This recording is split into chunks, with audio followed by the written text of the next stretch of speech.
係各位網友，嗱呢兩日喺大陸嘈得最犀利嘅就係呢單嘢，呢個江油呢個學校霸凌案嚇。件事嘅發生呢，本來就喺7月22號嘅，件事搞大咗呢，就係12日後呢個大陸嘅警方出嚟話處理嘅方法，哇！咁於是就爆咗大鑊啦，呢個就係嚇。好啦。四川江油市一個14歲嘅賴姓女學生，喂我睇過嗰條片嘅，但係我唔會擺呢啲片上去，俾15歲嘅劉姓女學生同埋2個同伙帶去廢棄嘅建築物入邊，虐待4個鐘頭。即係呢個呢，我真係唔知大陸嘅法律啊係乜嘢法律嚟啊！即係我解釋俾大家聽下。霸凌嘅案件，受害嘅女生喺空曠建築入邊，俾多個同齡女生圍攻，包括強制脫衣、輪流掌摑、腳踢、下跪。受害者話：喂，我爸爸會報警喎。嗰啲霸凌者囂張反擊，又唔係冇報過，20分鐘就出嚟啦，入咗去10幾次啦，咁樣。網傳，我相信係真嘅。呢個受害女生嘅媽媽咧係聾啞人士，就佢其實冇做乜嘢喎，就因為佢聾啞人士，就俾好多人針對，包括個手機被賣，長期喺學校被孤立，就係因為佢媽媽係聾啞人士，就睇佢唔順眼，呢個就係持續針對。好啦，嗱我睇睇個詳細嘅報導啊。呢個媽媽呢個係一個同學嚟嘅，應該係可靠啦。個媽媽係聾啞人，冇做乜嘢，好多人都睇唔慣佢。呢個女生精神狀態都唔係幾好，俾人咁黑法梗係啦。想轉學冇成功。我同佢唔係一個班嘅，我同佢係小學同學。打人嗰幾個，有一個係佢同班同學，有一個我嘅同班同學。好似都冇讀書噶啦，嗱，好似都係冇讀書。我覺得呢個休學回家噶啦，即係壞學生嚟嘅。佢哋原本打算打另外一個女生，揾人打下嚟玩嘅啫。但係個女生佢哋呃唔到出嚟，就呃咗呢個女生，話要好好地同佢哋傾下，個女生就出嚟。然後有個女生叫佢除晒啲衫，佢唔同意，就脫咗個短袖，就開始打佢啦。好啦，我馬上清初三啦，唔想出啲咩事，睇唔慣佢咁欺負人。霸凌時間長達4小時，本地人嗰個本地人揞住個嘴，媽媽係聾啞人，爸爸係老實人。嗰個打嘅過程，個女仔講咗，爸爸會報拇指叔叔，施暴者不以為意。OK。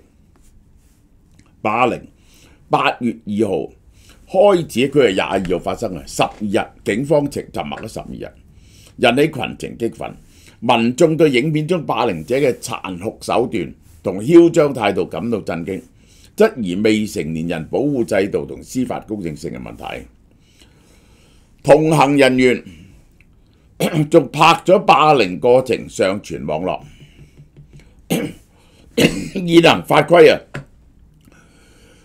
傳播暴力過程呢，缺乏針對性規則，呢個係客觀上認為係為暴力助威，記錄羞辱過程，繼續傳播。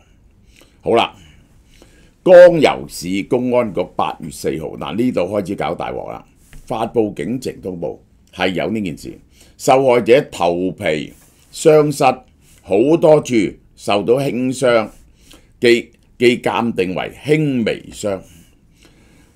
被告指呢個劉某15歲，彭某14歲，已經做出治安處罰。咩叫治安處罰啊？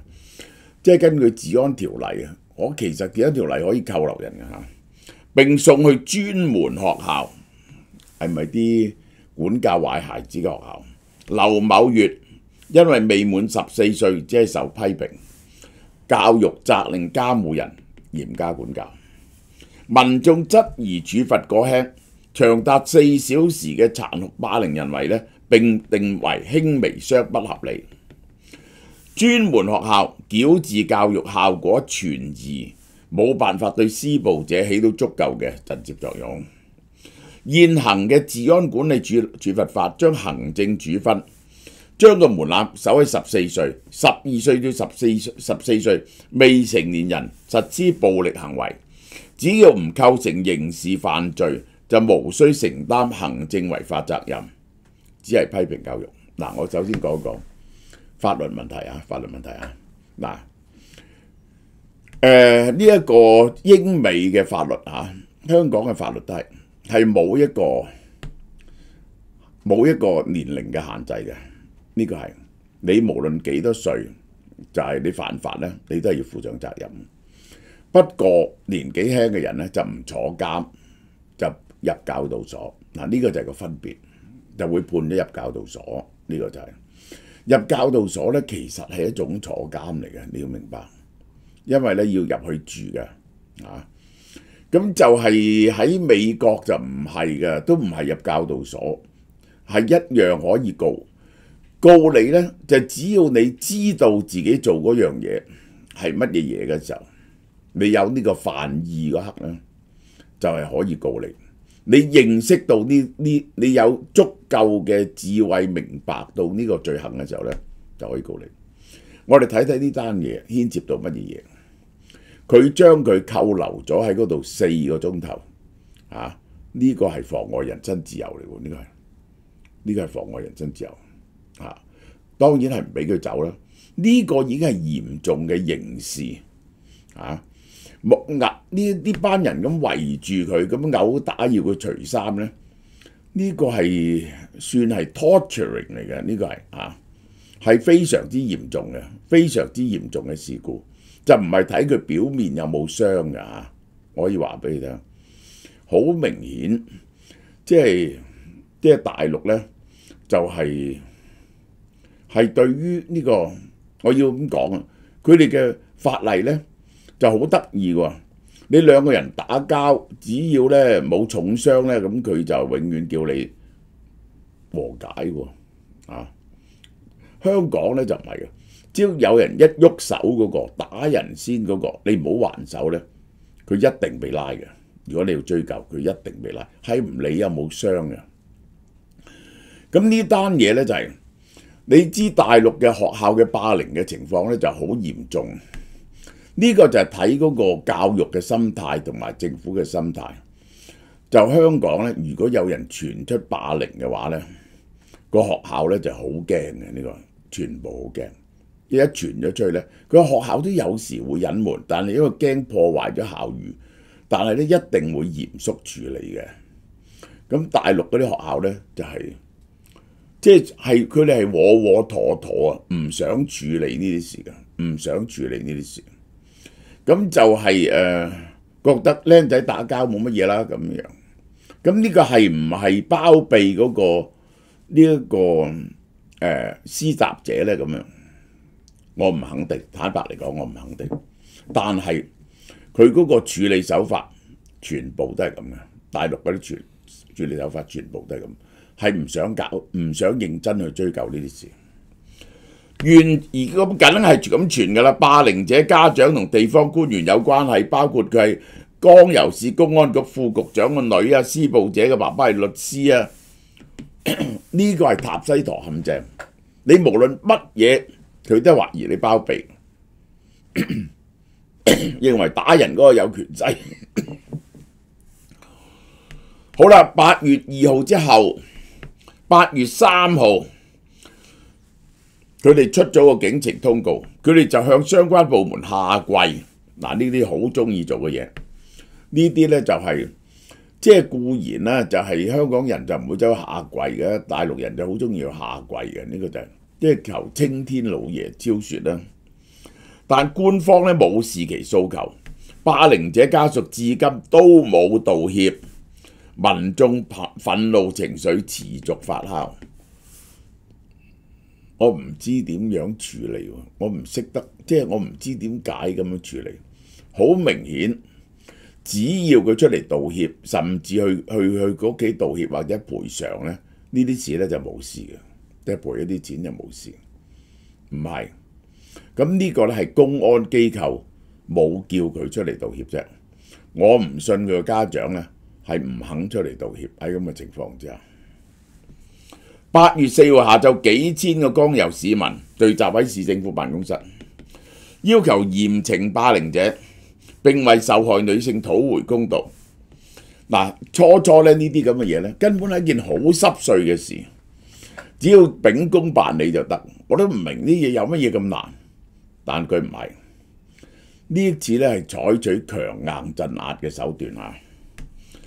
抗議現場咧有受害嘅女仔嘅爸爸媽媽在場，佢媽媽情緒激動，多次暈倒。民眾係要求霸凌者父母出面道歉啫，但係政府話點解要道歉，引起更大嘅公憤。點解要道歉啊？因為你唔識教仔女咯，啊！你教到仔女做啲咁嘅嘢出嚟咯，呢個就係抗議民眾開頭咧，一定係用理性嘅，即係避免嗰啲公安機構打擊佢啦。唱中國國歌、義勇軍進行曲，叫警方文明執法，但係公安咧就唔係。嗱，我要喺呢度要講，大陸咧已經整咗套 protocol 出嚟咧，凡係咁嘅情況之下咧，可以迅速地處理，幾個鐘頭內就有武警到，24小時內就清場，以免佢散播出去。嗱，呢一套嘢就係咁樣嘅。當你聚咗幾個鐘頭之後叫你走，你唔走咧，佢就啟動呢度 protocol， 同埋咧就係關閉晒，開始就唔準啲影片外傳啦，就干擾啲手機信號啦，咁樣封鎖附近嘅街道咯。警方當日下午啟動第一波拘捕行動，好多個在場抗議嘅市民被拉。部分呢個進一步嬲嘅，部分被捕者押入運豬車再走喎。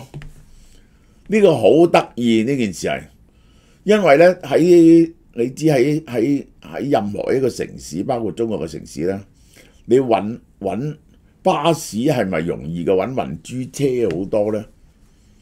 喂，一個城市有幾多架運豬車？有幾多架巴士啊？可以載人嘅旅遊巴士同埋大巴，唔係。用運豬車再走，咁嗰啲人梗係認為你係蓄意羞辱佢哋啦。嗰啲市民覺得你係特登啊，係咪特登咧？我真係唔肯定呢樣嘢嚇。咁但 anyway 咧就做咗一樣咁蠢嘅嘢。咁嗰啲人咧就話：我哋而家發現咧，我哋被捉咗上車先發現自己係豬嚟嘅，呢個係。於是就好嬲啦。嗱，佢哋做嘅嘢咧就掟水樽啫。掟水樽咧，你又唔可以當係襲擊嘅。現場民眾高喊暴力執法，欺負老百姓，要求唔好咁做。結果8月4號到5號持續有民眾幾千人啦。嗱，警方嘅標準做法封鎖晒附近道路，等人哋冇辦法增援。但係市民咧就係雙方繼續對峙，隨時爆發嚴重衝突。5號凌晨3點幾最少人嘅時候，好多人翻咗屋企。點解係凌晨呢？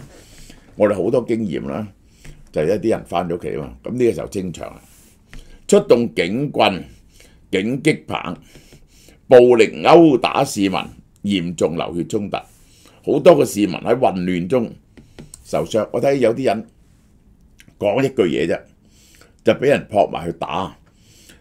有個仔保護佢阿媽。嗰啲警員鬧佢阿媽，又俾人哋拉走。市民透過手機直播現場，佢哋梗係想言播正常啦，並質問公安係咪準備打我哋？嗱，又揾一批黑衣人去，一聲令下打人嘅係黑衣人，梗係便裝警察啦嚇。直播喺混亂中被逼中斷，特警同市民糾纏期間，有啲市民上前叫人唔好打。嗱，香港叫人唔好打。叫啲警方唔好打嗰個咧，就告佢暴動啊！特警突然發難，無差別嗱，特警咧就噴辣椒水嘅啫。另有影片顯示一群警察喺度圍毆一個市民，拎啲電棒、警棍喺度搏命揼佢。清場行動去到凌晨，現場留下斑斑血跡。警方嘅暴力程度引發呢個網民聯想起2019年香港警察對待示威者嘅手法。19年都係咁樣對待香港人嗱，佢哋明白就好啦。呢個就係江油市面8月5號氣氛緊張，好似戒嚴，一定要戒嚴幾日嘅。警方無預警，一路拉人，一路噴胡椒水，有便衣警察溝入人群入邊，突然拘捕市民啊！佢要將個秩序恢復翻落嚟。8月5號上晝11點30分，喂，江油警察衝入咖啡店抓捕婦女，點解咧？係咪之前喺出邊有啲人對警察作出一啲即係肥豎中指啊，即係鬧警察啊啲咁嘢啦？好多市民上前營救，俾警察舉警棍威脅，仲被噴辣椒水。江油市民表示，8月4號當日一路喺現場指揮警察毆打同暴力抓捕市民嘅黑衣人，就係當地嘅公安局長陳震，副公安局長嗱，呢個就係陳震，梗係俾人搜索到啦，呢個絕對係佢啦，唔使講啦，呢個就係惡人榜啦，呢個就係呢啲惡人榜，將佢哋啲名啲樣登晒出嚟，呢個就係當局封鎖消息。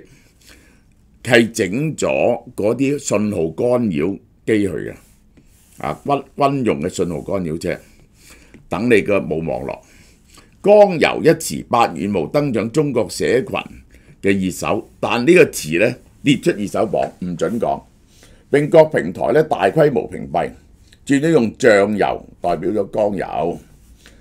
官方同步加強言論管控，就喺江油街頭爆發抗議嘅時候呢。